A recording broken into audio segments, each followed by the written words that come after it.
మనం ఇస్తూ ఉండాలి. మన తెలుగు ప్రజల్లో ఒక ప్రత్యేకత ఏంటంటే ఎప్పుడు కొత్త దాన్ని ఆదరిస్తారు.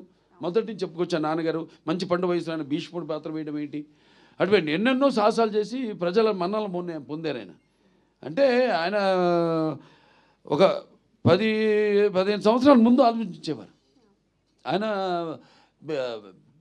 ఒక రకంగా నిర్మాతలు కూడా ఏదైనా సినిమా కూర్చో యావరేజ్గా దాటితే కూడా ఆయన చెప్పేవారు, సలహా ఇచ్చేవారు. ఏమండి ఈ నెగిటివ్ ఎప్పుడు తాకట్టు పెట్టద్దు మీరు ఎక్కడ కూడా, ఇది ఎప్పటికైనా బంగారు గుడ్లు పెట్టే బాతు, దట్ ఈస్ ఎన్టీఆర్ అనేవారు ఆయన. అంటే ఆయనకు ఒక నిర్మాత బాగుండాలి, రేపు అది ఏంటి ఎవరు నిర్మాత వచ్చినా కూడా. సో అలా ఒక మంచి సినిమా చేస్తున్నాం అన్న ఒక సంతోషం. అలాగే నాన్నగారు సినిమాలు చూస్తూ పెరిగాను. సో నా కొట్టిన పిండి ఈ పాత్రలన్నీ, శ్రీకృష్ణదేవరాయలు అయితేనేమి, నాన్నగారు చేశారు 2 సినిమాలు. ఒకటేమో నాన్నగారు మన కిరణేశ్వరరావు కలిసి తలాన రామకృష్ణ. సో అవన్నీ ఎప్పుడు అవే చూస్తుంటాను, పాత సినిమాలు. అట్లోంచి మళ్ళీ కొత్తదనం వైపు కూడా నేను కూడా 25 సంవత్సరాలు కొన్ని సాహసించి చెప్పేస్తుంటా క్యారెక్టర్. మా డైరెక్టర్లు కూడా వాళ్ళు బాబు చాలా ఇక తొడతిద్దాం ముందు, ఇది లేకపోతే ఎంతో ముందుగా ఆలోచిస్తున్నారు మీరు వద్దని. సో అలా నా ఇన్స్పిరేషను, ఆ ధైర్యంతో మంచి సినిమాని మనం చేయబోతున్నాం. అంటే చాలామంది అప్పటికంటే కూడా ముందు ఆలోచన చేసాం, ముందు జనరేషన్స్ని. Forward thinking. ఎవరు రేపు చూస్తారు, రిలీజ్ అయితే సినిమాని ఎలా ఆదరిస్తారు. ఎందుకంటే ఇప్పుడు నేను ఒక 2 జనరేషన్స్ కనెక్ట్ అయిపోయాను నేను.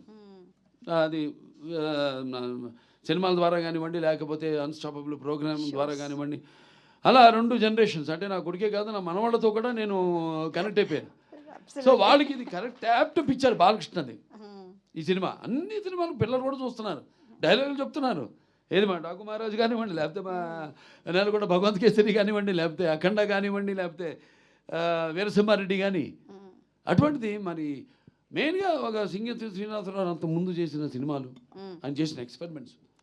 సో ఆ ఎక్స్పెరిమెంట్స్ ముందుగా నాకు ఆయన మీద ఒక నమ్మకం. ఇప్పుడు బాపు గారి డైరెక్షన్లో నేను శ్రీరామరాజ్యం చేసినట్టే. ఎందుకంటే బాపు గారు లేకపోతే ఆ సినిమాని చేసి ఉండేవాడిని కాదు.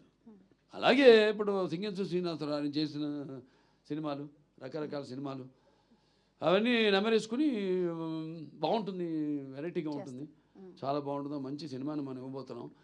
ఇప్పుడు అంటాను, ఇప్పుడు చాలామంది పద్మభూషణ్ వస్తే మీకు కొంచెం లేట్గా ఇచ్చారనుకుంటా. అంటే కాదు కరెక్ట్ టైంకి వచ్చింది నాకంట. ఎందుకంటే మళ్ళీ ఒక మామూలు సెకండ్ ఇన్నింగ్స్ అంటూ ఉంటారు మన ఇండస్ట్రీలో. అది ఆ పదం మన వంట పట్టదు. లేదు, సినిమాలు ఇచ్చాం, 3 సార్లు ఎమ్మెల్యేగా గెలిచాం. దాని తర్వాత ఆహా అన్స్టాపబుల్ #1 ప్రోగ్రామ్గా నిలిచింది మన దేశంలోనే. మరి క్యాన్సర్ హాస్పిటల్ ద్వారా క్యాన్సర్ రోగులకు మనం సేవలు అందించడం, ఇవన్నీ కూడా చూసుకుంటే అప్పుడు నేను క్యాన్సర్ హాస్పిటల్ చైర్మన్ కాదు ఒకళ్ళు ఇదివరకు ఏదైనా ఇటువంటిది ఇచ్చుంటే. సో రేపు అంతే. ఇప్పుడు ఇందాక అన్నారు మాటల్లో, అది కాకతాళీయమో యాదృచ్ఛికమో అని. సో అలా సినిమా కూడా ఇప్పుడు జనరేషన్, ఇప్పుడు రేపు చూస్తారు జనం ఎలా దీనికి ఎలా అంటే అందరూ ఆల్ ఏజ్, ఒక ఏజ్ బ్యాడ్. ఇప్పుడు దేనికి, ఎందుకంటే ముఖ్యంగా ఈ సినిమాకి గుండెకాయ శ్రీకృష్ణదేవరాయలు ఆ పాత్రే మెయిన్ కాన్సెప్ట్లో. ఆ పాత్రను ఎన్నుకోవడం. ఇప్పుడు చాలామంది ఈ సినిమాని అంటే ఫ్యూచరిస్టిక్, ఇది ఫస్ట్ సైన్స్ ఫిక్షన్ ఫిల్మ్ అట్లా చాలామంది ట్రై చేశారు. హిందీలో ఒక పిక్చర్ ముహూర్తం కూడా చేశారు సినిమా, ఇటువంటి సినిమా. దాన్ని షెల్వ్ చేసేసారు, తీయలేదు. అలా తర్వాత వచ్చిన సినిమాలు ఏవి కూడా ఇది మన సినిమా సక్సెస్ అయినట్టు ఏది సక్సెస్ కాదు సినిమా.